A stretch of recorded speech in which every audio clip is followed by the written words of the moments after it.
गुडघेदुखीच्या समस्येने त्रस्त असे अनेक लोक आपल्याला पाहायला मिळतात. गुडघ्यांच्या गादीची झीज झालेली आहे किंवा जरा वय वाढलंय, त्याच्यामुळे गुडघ्याच्या गादीला इजा होत आहे किंवा पूर्वी काहीतरी ॲक्सिडेंट म्हणा, काहीतरी आघात म्हणा, असं झाल्यामुळे ते मेनिस्कस किंवा लिगामेंट्स यांना टेंडॉन्सना इंजुरी झालेली आहे. आणि या इजेमुळे नंतर थोडं वय वाढल्यानंतर त्या अवयवाची ताकद कमी झाल्यामुळे मग ते दुखणं डोकं वर काढायला लागले. आणि असे अनेक लोक पाहायला मिळतात की गेले 2 वर्ष, 3 वर्ष, 4 वर्ष जमिनीवर बसू शकलेले नाहीत. जमिनीवर बसता येत नाही. पायऱ्यांवरनं चढताना किंवा उतरताना खूप दुखत असतं. मांड्यांच्या स्नायूंना किंवा पोटऱ्यांच्या स्नायूंना जोर नसतो.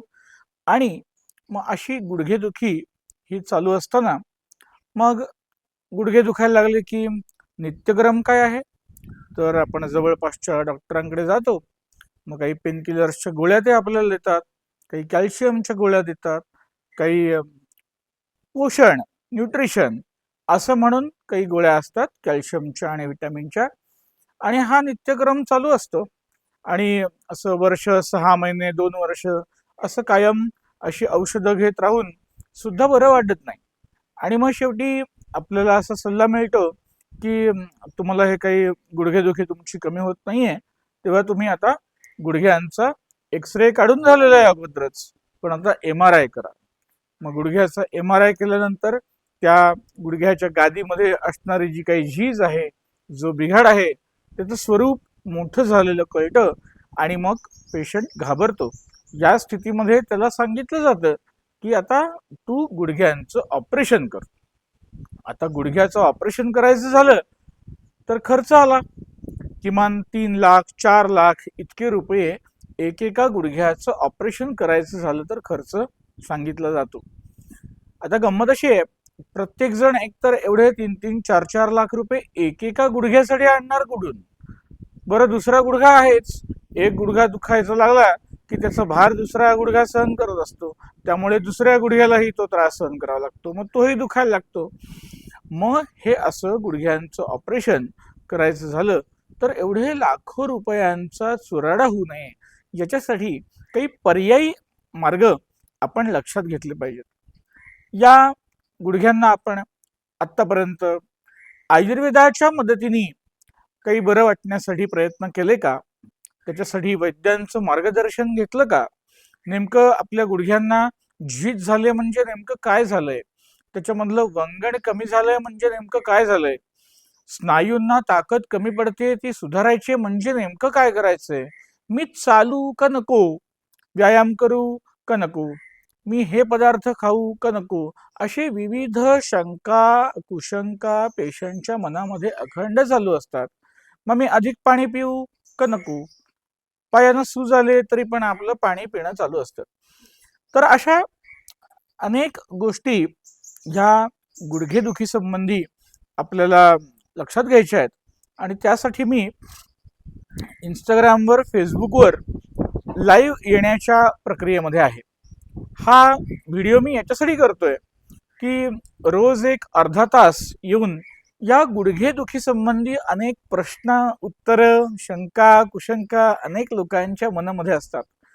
तर या आपण जर समजा शंकांचं निरसन आपण रुग्णांचं करू शकलो, त्यांची भले ज्या ज्या ठिकाणी ट्रीटमेंट चालू असेल, आयुर्वेदाची असेल, नाहीतर ॲलोपॅथीची असेल किंवा होमिओपॅथीची असेल, पण आपण जर समजा या रुग्णांना काही मार्गदर्शन करू शकलो तर नक्कीच त्या पेशंटना गुडघ्यांचं आरोग्य सुधारण्यासाठी त्याचा लाभ होणार आहे. तर जरूर या आपल्या इंस्टाग्राम, फेसबुक याची लिंक या कॉमेंट बॉक्समध्ये मी डिस्क्रिप्शनमध्ये टाकणार आहे, तर ते फॉलो करून ठेवा. आणि साधारण संध्याकाळच्या वेळेमध्ये एक 6 ते 6:30 या अर्ध्या तासाच्या कालावधीमध्ये मी लाईव्ह येऊन अनेक रुग्णांचं शंका निरसन हे करण्यासाठी म्हणून उपलब्ध असणार आहे.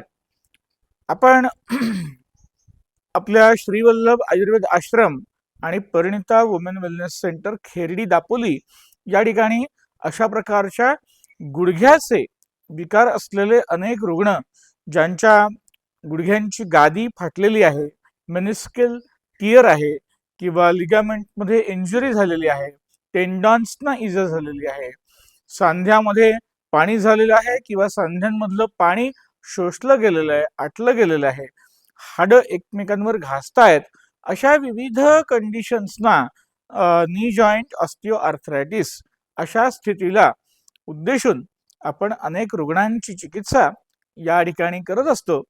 आयुर्वेदातले विविध उपचार जसं की अभ्यंग आहे, जानुधारा आहे, बस्ती आहे, कटिबस्ती आहे, जलौकावचरण आहे, काही एक्झरसाइज आहेत. तर अशा विविध उपायांचा अवलंब करून पेनकिलर्स, इंजेक्शन, स्टिरॉइड्स यांचा वापर न करता आपण रुग्णाला अधिकाधिक चांगला आरोग्य लाभ कसा देऊ शकतो या संबंधीचं काम गेले 15-16 वर्ष आपण सातत्याने करत आहोत. तर आता जे रुग्ण आमच्या जवळपास आहेत ते आमच्या इथे येतात, प्रत्यक्ष येऊन चिकित्सा घेतात. पण अनेक रुग्ण हे खूप लांब अंतरावरती आहेत, अगदी देशा-परदेशामध्ये आहेत. काही रुग्ण ऑनलाईन पद्धतीने कन्सल्टेशन घेऊन चिकित्सा घेत असतात. काही रुग्ण आपले व्हिडिओ पाहून त्यातला काही अवलंब करत असतात. तर या रुग्णांना अनेक व्ह्युअर्सना, ऑडियन्सना आपण त्यांच्या शंका निरसनासाठी म्हणून उपलब्ध असणार आहोत.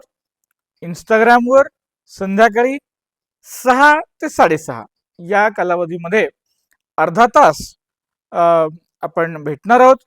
तर जरूर ज्या लोकांना गुडघ्यासंबंधी काही समस्या आहेत, चालणे, फिरणे, उठणे, बसणे, पायऱ्यांचा चढउतार करणे या संबंधी समस्या आहेत, ज्यांना अनेक प्रकारची कामं करण्यामध्ये अडचणी निर्माण होतात, अशा मंडळींनी जरूर या गुडघ्यांसंबंधी अनेक प्रश्नांची उत्तरं प्राप्त करण्यासाठी आणि आयुर्वेदाचं म्हणणं नेमकं काय आहे हे जाणून घेण्यासाठी जरूर मी इंस्टाग्रामवर लाईव्ह येतोय.